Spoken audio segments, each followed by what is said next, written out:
চলাচলের রাস্তায় এমনিতেও বসা নিষেধ। হাদিসে আছে আল্লাহর নবী সাল্লাল্লাহু আলাইহি ওয়াসাল্লাম বলছেন, ইয়াকুম ওয়াল জুলুসা আলা তুরুকাত। বিশুদ্ধ হাদিস,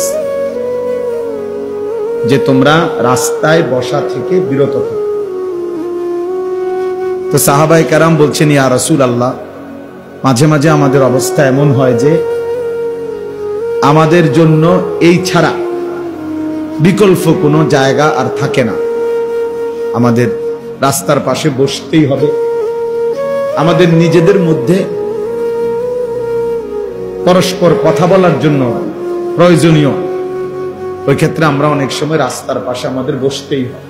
মালানা বুদ্ধ, এছাড়া আমাদের আর কোনো উপায় নেই।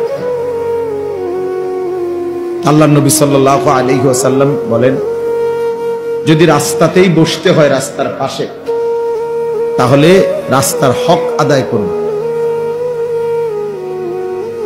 ফাআতু তরিকা হাক্কাহু, রাস্তাকে তার হক আদায় করুন।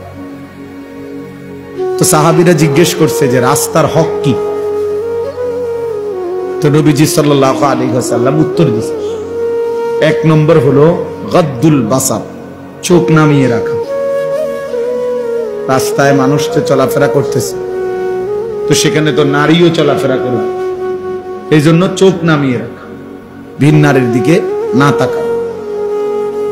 কাফুল আদা, দুই নম্বর হলো নবীজি বললেন কাফুল, আপনি বসেন, আপনি, ওরে চাচা আপনি বসেন, আপনি বুঝতেন পারতেন, মুরব্বী মানুষ। কাফুল আদা, দ্বিতীয় হলো কষ্টদায়ক জিনিস ছড়িয়ে দেওয়া। রাস্তার মধ্যে বাদামের সিল্কা, কলার সিল্কা, আলপিন, এ জাতীয় যে কোনো কষ্টদায়ক জিনিস ছড়িয়ে দেওয়া। তিন নাম্বার হলো রদ্দুস সালাম, কেউ সালাম দিলে জবাব দেওয়া। তিন নাম্বার হলো আমরুন বিল মারুফ, একে অপরকে নেক কাজের আদেশ করা। দুই নাম্বার হলো ওয়া নাহিউন আনিল মুনকার, গুনাহের কাজ থেকে নিষেধ। এইগুলো হলো রাস্তার হক। অর্থাৎ যদি বসতেই হয়, এই পাঁচটি জিনিসের দিকে নজর রাখে। তো যাই হোক, আমার বলার উদ্দেশ্য ছিল এইটাই, মানুষের চলাচলের রাস্তায় বসতে নাই, একান্ত অপারগ হলে সেটা ভিন্ন।